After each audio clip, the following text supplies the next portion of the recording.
जय श्री राम, जय बागेश्वर धाम, जय जय हनुमान। दोस्तों, आज मैं ऐसी चीज़ के बारे में बता रही हूँ जिसको आप उपयोग में लेके जिसके द्वारा आप कई सारी दिक्कतों को, परेशानी को और कई सारी जो भी टोटके हो जाते हैं, वशीकरण या बच्चों को नज़र लग जाती है या आपके घर में किसी भी नेगेटिविटी ने आपके घर में वास कर लिया है, उसने आपके घर में एक तरह से कब्जा कर लिया है और वो जाने का नाम नहीं ले रही है, या फिर आपके घर में आपको अशांति महसूस होती है, आपके घर में बहुत ज़्यादा काय कलेश, लड़ाई झगड़े बने रहते हैं, कोई ना कोई आपस में लड़ता रहता है, छोटी छोटी बातों पर लड़ाइयाँ मतभेद होते रहते हैं और आपको समझ में भी नहीं आता कि पता नहीं अचानक से लड़ाई कैसे शुरू हो गई। कुछ ना कोई बात भी नहीं थी, फिर भी छोटी पूरी बातों को लेके एक दूसरे से मनमुटाव बना रहता है और घर में किसी इंसान मतलब जो भी इंसान से ना पटती नहीं है, बनती नहीं है और ये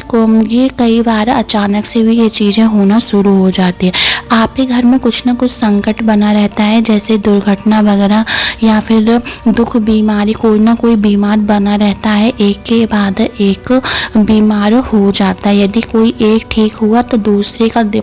दूसरा बीमार हो जाता है, तो जिस वजह से पैसा की भी जो बर्बादी होती है, पैसा भी आपके घर में टिकता नहीं है, चाहे वो आप कितनी भी मेहनत से, सही ढंग से और ईमानदारी से कमा हुआ पैसा भी वो आपके घर में टिक नहीं सकता। क्यों? क्योंकि आपके घर में किसी भी प्रकार की जो भी नेगेटिविटी है, नकारात्मक ऊर्जा है ना, वो ये चीज़ें आपके घर में करना शुरू कर देती है, जिस वजह से आपके घर में पैसा टिकता नहीं है और आपके घर में जो संकट है ना, वो एक के बाद कुछ ना किसी न किसी रूप में वो आना शुरू हो जाता है, चाहे दुख बीमारी के रूप में, चाहे पैसे के रूप में, चाहे लड़ाई झगड़े के रूप में, किसी न किसी रूप में आना शुरू हो जाता है। तो इन सब चीज़ों को हटाने के लिए, एकदम जड़ से हटाने के लिए ना, आप ही के घर में एक चीज़ है और वो इतनी सिद्ध चीज़ है, इतनी पवित्र चीज़ है और इतनी सही चीज़ है ना कि यदि आपने इसका उपयोग कर लिया ना, तो आप ये समझ लीजिए आप कई सारी चीज़ें अपने ऊपर से, अपने घर से और अपने जीवन से हटा सकते हैं। तो वो कौन सी ऐसी चीज़ है, उसको जानने से पहले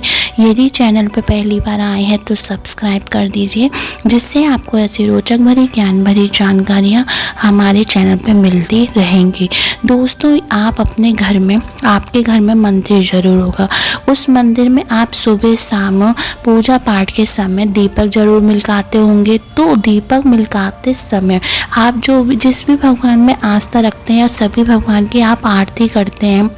उनकी, ठीक है, दीपक मिलकाते हैं, तो वो दीपक में आपने सुना होगा और आपने महसूस करा होगा प्रत्यक्ष अप्रत्यक्ष रूप से कि उस बाती में भगवान माता रानी का, ज्वाला माता का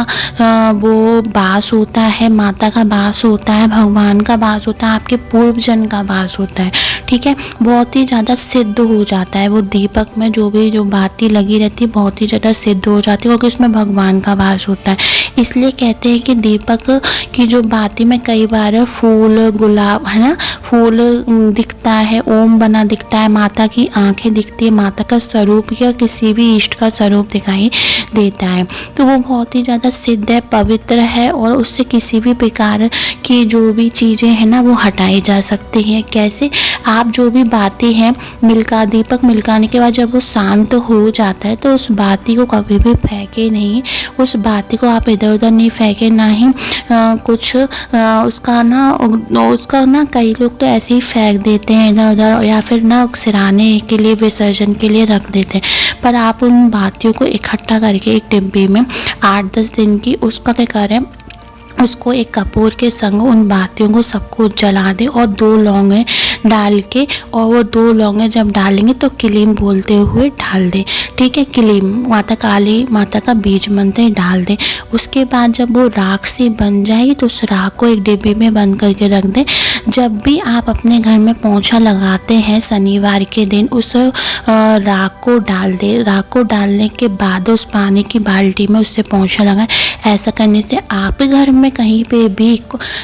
पे भी किसी भी रूम में कहीं पे भी नेगेटिविटी, नकारात्मक ऊर्जा किसी ने बास करके रखा है, किसी ने टोटका या वशीकरण करा के रखा है, वो सबका सब उसी समय हट जाएगा, ख़त्म हो जाएगा। ठीक है। दूसरी बात है, यदि आपके बच्चों को, आपको या आपके परिवार के किसी भी सदस्य को बहुत ज़्यादा नज़र लगती है, हाय लगती है, या वो बहुत ज़्यादा बीमार रहता है, तो उसकी थोड़ी सी भभूत को आप उसके माथे पे लगा सकते हैं, उसको खिला सकते हैं या छाती पे लगा सकते हैं। दूसरा, उसी भभूत से आप मुट्ठी में लेके उसकी 7 बार उसके सिर पे से उसार के ना कहीं पे भी आप बाहर फेंक सकते हैं या फिर पानी में विसर्जन कर दीजिए, जैसे बहुत पेशेंट वगैरह में, तो भी आपके ऊपर से वो जो भी हाय नज़र है ना वो हट जाएगी और आप सही हो जाएंगे। आप यदि बीमार भी हैं तो भी आप सही हो जाएंगे, क्योंकि इसमें इतनी शक्ति होती है ना कि ये किसी भी प्रकार की नेगेटिविटी, हाय टोटके को हटा सकती है आपके घर से, आपके ऊपर से। करके देखें, कभी भी बाती को इस तरीके से फेंकें नहीं, इसका उपयोग करके देखें, बहुत ही ज़्यादा सिद्ध होती है। तो दोस्तों, ऐसी रोचक भरी, ज्ञान भरी जानकारी के लिए हमारे शिव गुरु की कृपा को सब्सक्राइब करें, लाइक करें और कमेंट में जय बागेश्वर धाम हर हर महादेव जरूर लिखें। धन्यवाद दोस्तों।